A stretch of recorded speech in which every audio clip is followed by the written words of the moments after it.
el suelo que me va a ayudar no va a ser todo este trapecio, sino que va a ser solamente este triangulito también. Me quedo con la forma como el muro de gravedad. Esa porción de suelo va a formar parte de la estabilidad.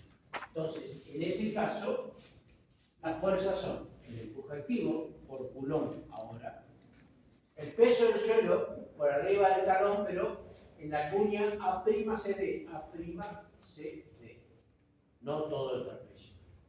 El peso del hormigón y la seguridad. Entonces, cuando van a proyectar un muro, lo primero que uno prueba es a ver si puede usar la teoría del respaldo virtual.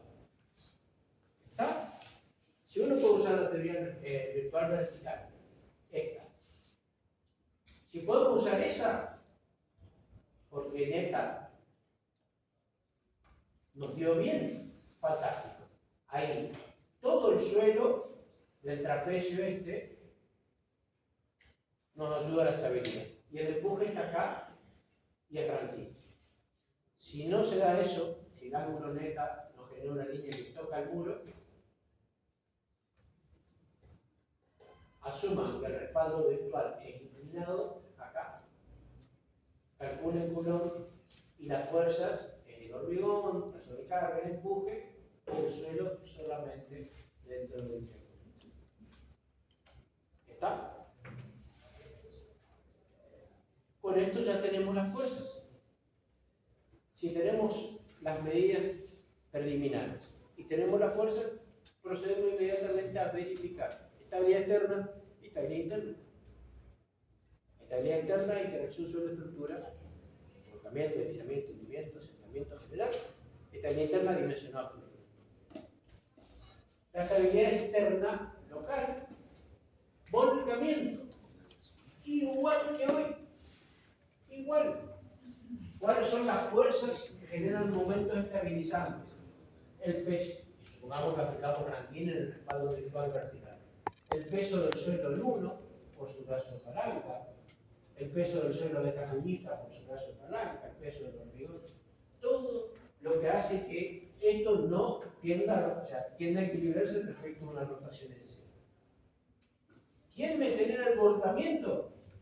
El empuje por el coseno de alfa, o sea, la componente horizontal del empuje. Esto es alfa, esto es alfa. El empuje paralelo al suelo. Por H' sobre 3. H' es la altura del respaldo virtual, dividido 3 porque tenemos un crecimiento triangular con el tercio. Listo. Me tengo que asegurar un coeficiente de seguridad de 2 a 3. Si da, sigo. Si no da, rediseño geométricamente. Si me dio bien, verifico el deslizamiento. Igual que hoy, acá no hay más novedades. Fuerzas resistentes al deslizamiento, dividido en fuerzas que provocan deslizamiento, tienen que guardar un coeficiente de seguridad. ¿Cuáles son las fuerzas que tienden a hacer deslizar? La componente horizontal del empuje, PA por coseno de alfa. ¿Cuáles son las fuerzas que tienden a resistir? Teoría de corte. Aplicar la ecuación de Coulomb en la interfaz, ¿verdad? La fórmula que ya vimos hoy. ¿Hay novedades? Se verificó volcamiento, verificó deslizamiento antes de pasar al hundimiento. Si no me verifica deslizamiento, ¿qué hacemos? ¿Qué les parece que podríamos hacer? Hoy alguien me dijo que si no verificaba capacidad de carga, hacíamos más grande la base. Si no verifica deslizamiento, puedo aumentar peso, puedo aumentar la base porque tengo más superficie. Y la otra alternativa, ¿sí? Puede ser que se use un dentellón. Sí, señor, eso.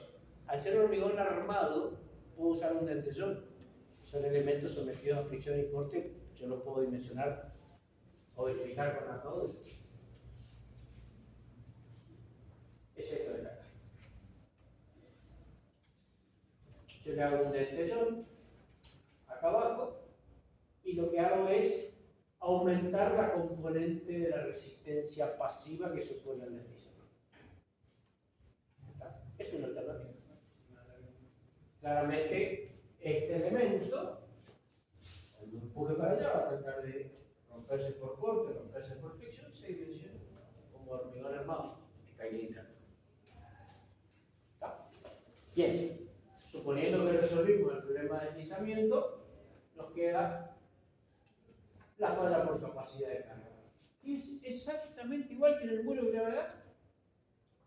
La resistencia última, y por ahora es dato, y ya vamos a aprender a calcularla un poquito más adelante, dividido la tensión máxima, que sale de esta fórmula, tiene que guardar un coeficiente de simetría. La capacidad de carga última se calcula con una fórmula que se las dejo, pero se la vamos a enseñar de bien. ¿Está? ¿Qué nos falta para determinar la estabilidad externa? Asentamientos. ¿Y qué más? La falla general. Son las dos verificaciones que nos quedan pendientes. No puede haber falla general con un coeficiente de seguridad determinado. Y los asentamientos que calculemos en sus tres componentes tienen que ser mayores que los admisivos. Esta fórmula de capacidad de carga la vamos a aprender en la unidad 5. El cálculo de asentamiento lo vamos a aprender en la unidad 6. Y la verificación por estabilidad general lo vamos a aprender en la unidad 3. Toda la materia se va a complementar.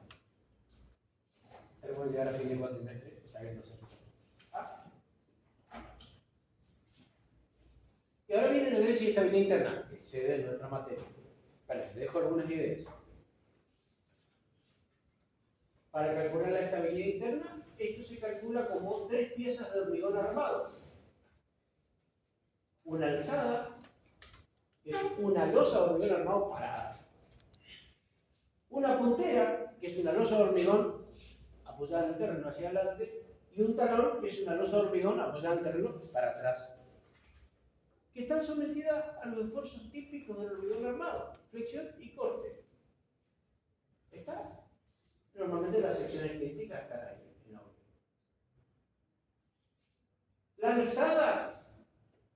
La alzada se dimensiona con fuerzas de compactación. ¿Sí o sí? La puntera y el talón con los diagramas de presiones que resulten de las fuerzas que participan del problema. Acá una pregunta. Este diagrama de presiones, que es muy parecido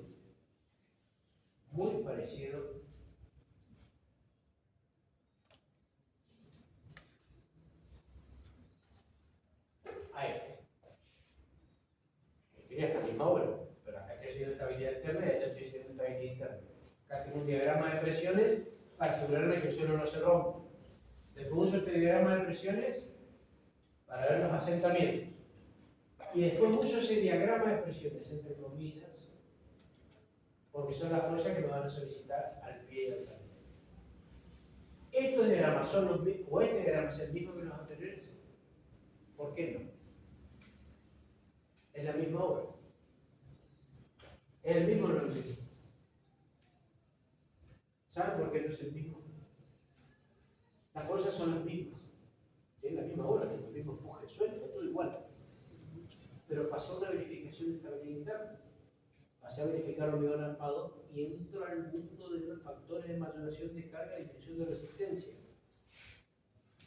Cuando yo calculo la presión de contacto en el terreno, voy con las fuerzas que me dan el empuje horizontal que ustedes calcularon, el peso del hormigón, el peso del suelo, y comparo con una tensión admisible del terreno. Acá voy a hacer un dimensionado estructural. Entonces, yo tengo que voy a usar las fuerzas que tengo en el respaldo virtual para generar estas tensiones. Pero las fuerzas que tengo en el respaldo virtual van a estar afectadas de factores de mayoración de carga. Y el peso de este hormigón va a estar afectado por factores de mayoración de carga. Y voy a hacer las combinaciones que la norma 201 me exige. Y me va a generar diagramas diferentes porque van a estar afectados por factores de mayoración de carga. Que no es lo mismo que agarrar el diagrama que tenía antes y aplicarle un factor de mayoración. Está distinto, no se trabaja así. Esto se hace, se ponen todas las fuerzas de vuelta, se mayor a cada fuerza, por los factores que dice la norma, se haga un nuevo diagrama y con eso se dimensiona el hormigón armado. ¿Está? Grábenlo, tenganlo, porque le van a hacer calcular esto en alguna materia y lo tienen que hacer así. ¿Está? Cuando lleguen, si no se acuerdan, me preguntan. Y le armamos en pelota al profesor. Así se tiene que hacer. ¿Estamos? Hay mucho. Estoy seguro que lo hacen bien. Pero he visto mucho en muchas facultades y mucha actividad profesional donde se hace disparate. Sí, cuidado. Pero bueno, esa es la estabilidad interna, queda como un dato por ahora de interés. Y siguiendo con la actividad interna, la estabilidad interna, también le dejo las cuestiones normativas. Estas tres losas, la pantalla, la puntera y el telón, se calculan como losas de hormigón armado según CIRSO 201-2005, donde hay que hacer asociación y combinación de carga, lo que acabo de decir. Dimensionar fricción de cortes, verificar armadura por contracción de temperatura, controlar separaciones máximas y mínimas, longitud de anclaje, el cálculo tradicional de hormigón.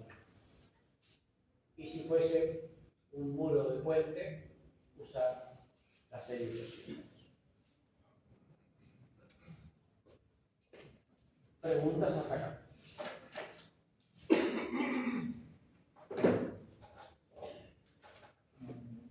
¿Estamos bien? En el relleno de ese tipo de estructura, ¿puede ser otro relleno que no sea suelo? ¿Otro tipo de material? ¿Cómo qué? Por ejemplo, piedra que puedo obtener de algún lugar cercano. ¿Piedra de qué tamaño? Y no tan grande para cosas que me rellenan los huecos. O sea, piedra como la piedra que se usa en el hormigón, la piedra. No, ese ya supongo que va a ser caro. Por eso, ¿qué piedra? Porque ¿a qué te quiero llevar? La piedra de suelo. La piedra de suelo. Tiene un ángulo de fricción distinta. O sea, salvo que me diga que voy a traer piedra de primera voladura. O sea, no es eso. Claro. Una piedra gigante, pero si es piedra partida chica o piedra bola del río, es suelo, es grava. O sea, se analiza como suelo con sus propiedades mecánicas, Claro. con sus parámetros mecánicos. Porque ahí aumentaría el peso, ¿no? ¿Cómo? Ahí aumentaría el peso, digo. Sí, totalmente. Toda idea es válida, incluso esa. Puede ser excelente. Costos. Claro. Costos. Arena versus grava. Vos generás más peso, tenés mejor phi. Una grava compactada tiene un phi altísimo que van a bajar los empujes. Ayuda, porque si sube el phi, tengo más resistencia al corte, bajan los empujes. Puede estar muy buena la idea ahora. ¿Cuánto cuesta traer esa piedra? ¿Está? Todo en la ingeniería. Yo siempre digo, no hay ninguna idea mala, hasta que se demuestre lo contrario. ¿El relleno va a ser más caro que el puro? Puede ser o no, depende. Si vos estás construyendo al lado de la cantera de piedra, Claro, sí, claro. Sí. bueno, y entonces, y si estás haciendo el impenetrable chaqueño, para conseguir arena tenés que hacer 1000 kilómetros. O sea, ojo con dónde está la obra, qué materiales hay. Toda idea es buena, toda idea es buena. A la hora de, cuando uno arranca un diseño y uno se sienta en la mesa con colaboradores, todo está permitido, menos decir mala palabra. Toda idea es buena. ¿Está? Después uno va diciendo que esta no por esto. Siempre tienen que sobrar las ideas.